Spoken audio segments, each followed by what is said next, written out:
Alors, nous visitons aujourd'hui une bibliothèque qui a été construite en 1906.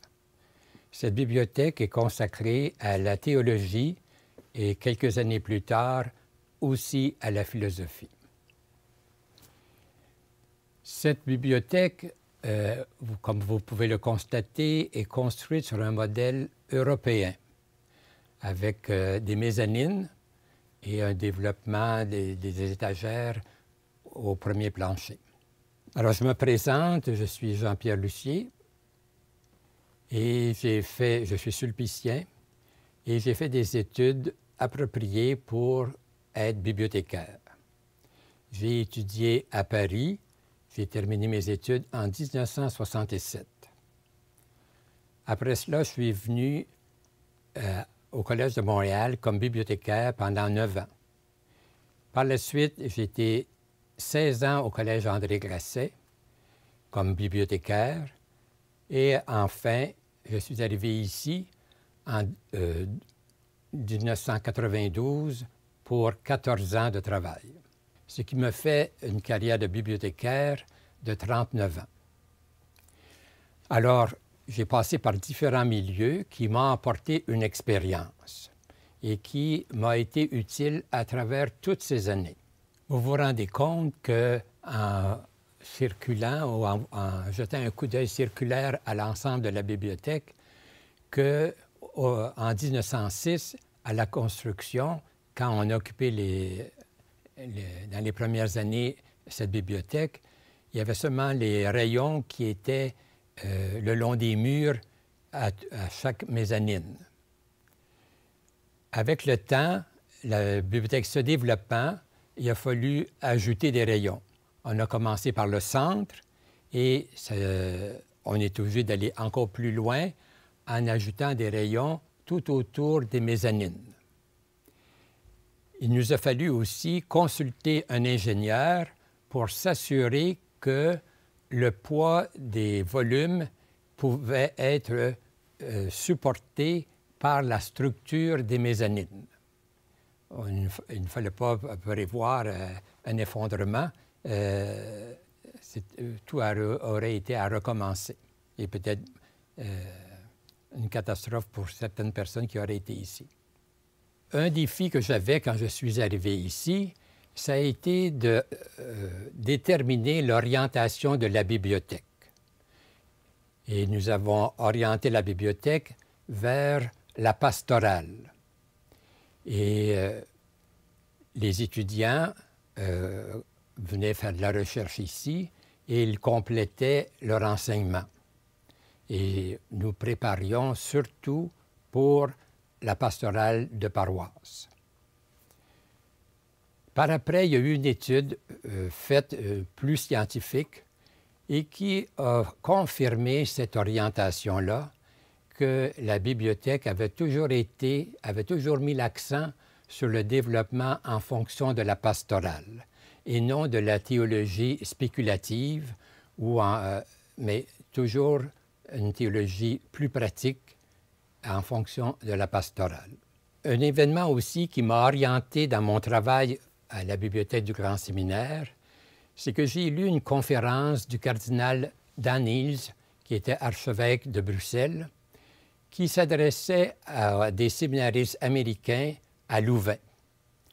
Et il disait que c'était pour des prêtres, c'était intéressant qu'ils se forment en théologie, mais qu'ils devaient développer une culture universelle. Que pour lui, un théologien devait avoir des connaissances dans différentes disciplines parce qu'il rencontrait des gens qui étaient de différentes disciplines et qu'il ne pouvait pas accepter qu'un prêtre rencontre un scientifique sans avoir de connaissances en sciences. Il fallait établir des ponts avec les gens que nous côtoyons. Alors ça m'a marqué et j'ai travaillé pour orienter pas nécessairement la bibliothèque, l'acquisition des volumes, mais le choix des revues. Et on a augmenté le nombre de revues en s'ouvrant à différentes disciplines. Mais c'était plutôt de la haute vulgarisation et non des choses scientifiques. Alors, nous avons eu des revues en sciences, nous avons eu des revues en histoire, nous avons eu des revues en art, des revues qui concernaient le cinéma, et ça vous donne un peu l'échantillon des domaines que nous voulions développer ou au moins attirer l'attention des séminaristes vers ces domaines.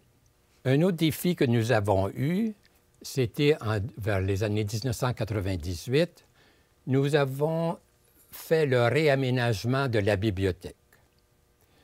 Et ce réaménagement, la salle de lecture, la référence, les bureaux, prévoir l'informatique qui pointait. Alors, on a pu faire tous ces réaménagements, cette restauration, grâce à une somme importante qu'une communauté religieuse d'humbles religieuses nous ont donné. Et aujourd'hui, bon, on en bénéficie, on est content de ce qu'on peut présenter. Au cours des 14 ans que j'ai passés dans cette bibliothèque, il y a eu des défis que nous avons relevés. Nous avions une bibliothèque qui contenait des livres en grec, en latin, en allemand, uniquement dans ces langues-là. Nos séminaristes n'avaient pas la formation pour lire ces langues. Alors, nous avons partagé les volumes, nous avons gardé à la portée, parce que c'est comme une bibliothèque qui donne accès aux rayons à tous ses clients. Alors, nous avons gardé les livres qui étaient de langue française et de langue anglaise, ou encore qui étaient bilingues, anglais, allemand ou français, grec ou latin, peu importe. Mais d'abord qu'il y avait du français ou de l'anglais. Les livres que nous avons choisis, c'était les livres qui dataient de 1900 à aujourd'hui. À mon époque, ça allait jusqu'à l'an 2000-2006. Pour les revues, alors comme les revues prennent beaucoup de place, parce que c'est un volume ou deux par année, des fois 3, alors nous avons choisi comme date 1958. C'était l'avènement du pape Jean XXIII, c'était les débuts préparatoires du Concile Vatican II. Nous avons cru que c'était une très bonne année et nous avons gardé les revues de 1958 à aujourd'hui à la portée de tout le monde. Et les livres comme les périodiques qui dataient avant de ces années de 1900 ou de 1958, ils ont été remisés dans notre réserve au-dessus des 3 étages que nous avons présentement. Notre but, c'était de favoriser le travail intellectuel des séminaristes, d'avoir un complément important au sujet de l'enseignement qu'ils recevaient de différents professeurs et pour leur donner l'occasion d'avoir la documentation nécessaire pour réaliser des travaux. Nous avons eu des dons importants, soit de sulpiciens ou de prêtres diocésains, ou encore des legs au moment de décès.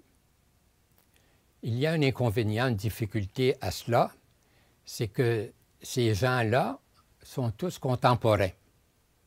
Et souvent, ils nous donnent des livres que nous avons déjà ou que, si on les accumulait, on aurait peut-être 6 ou 7 ou 8 exemplaires. Alors, nous n'avons pas l'espace pour conserver tous ces volumes. Alors, il nous faut faire une sélection et un livre très important, habituellement, on en gardait 3 exemplaires, pas plus. Le financement de la bibliothèque est assuré jusqu'à dernièrement par Saint-Sulpice et aussi par des legs que nous avons eus lors de décès. Nous avons pu aussi nous donner un personnel compétent. Quand je suis arrivé ici, il y avait déjà un personnel, mais en 14 ans, vous savez qu'il arrive que des gens sont obligés de prendre leur retraite ou la maladie intervient. Alors, il y a un roulement dans le personnel. Mais notre personnel est un personnel qui est stable. Alors, nous avons recherché des compétences et aussi nous avons recherché, sur le plan budgétaire, d'avoir le moins de personnes pour avoir le moins à défrayer pour les coûts de salaire ou de bénéfices marginaux.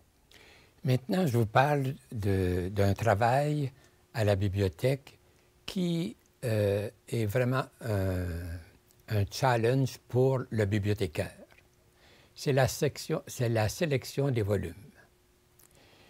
Alors, c'est sûr que les professeurs, les sulpiciens et même les séminaristes font des suggestions à la bibliothèque. Les suggestions des séminaristes, il faut qu'elles concernent l'enseignement qu'ils reçoivent. Par contre, ce n'est pas encore assez pour développer une bibliothèque. Alors, il faut que le bibliothécaire s'approvisionne de sujets, de titres, en lisant les recensions de volumes qui paraissent. Et ces recensions-là, vous les trouvez dans les périodiques qui, souvent un périodique moyennement sérieux, a une section où il est analysé les volumes qui sortent dans la librairie. Quand je lis ces recensions-là, je retiens, je fais des fiches, je retiens au moins 2 très bonnes recensions pour un volume que je commanderai. On est toujours à l'affût de ce qui paraît. Il y a toujours des livres qui nous passent, qui passent sans qu'on les voie. Et quand on va en librairie ou encore qu'on fréquente une autre bibliothèque, on regarde leurs acquisitions et ça nous permet de retenir des titres aussi à l'occasion. Nous avons eu aussi, comme c'est une vieille bibliothèque, parce que le Grand Séminaire date de 1841, date de sa fondation, nous avons retenu comme date 1831. Pourquoi 1831? C'est qu'en cette année-là, il y avait l'avènement du pape Grégoire XVI. Donc, on changeait de pontificat. Et aussi, il y avait l'avènement à Saint-Sulpice d'un nouveau supérieur, Vincent Quiblier, qui a participé à la fondation du Grand Séminaire de Montréal. Alors, nous avons retenu cette date-là, 1831. Alors, tous les volumes qui étaient parus avant 1831 et qui concernaient la théologie et la philosophie, même s'ils concernaient ces 2 disciplines, ont été mis dans des remises, dans des réserves plutôt, et pour une meilleure conservation. Donc, tous les livres après 1831 jusqu'à aujourd'hui, c'est la collection du Grand Séminaire de Montréal maintenant. Quand M. Quiblier a vu à la fondation du Grand Séminaire, il faisait cette fondation qui était une œuvre principale à Saint-Sulpice, mais il la faisait 200 ans après l'arrivée des Sulpiciens à Montréal. Si vous dire le dynamisme de la bibliothèque, quand je décris toutes les étapes de travail, mais aussi une récompense pour nous, pour le personnel et pour le bibliothécaire, c'est de constater, lorsque nous recevons des étudiants au doctorat qui viennent en rédaction de thèse, de constater qu'ils trouvent ici la plupart des volumes dont ils ont besoin. Ces étudiants en rédaction de thèse sont pour nous une récompense et une fierté parce qu'ils nous disent que notre travail a été utile.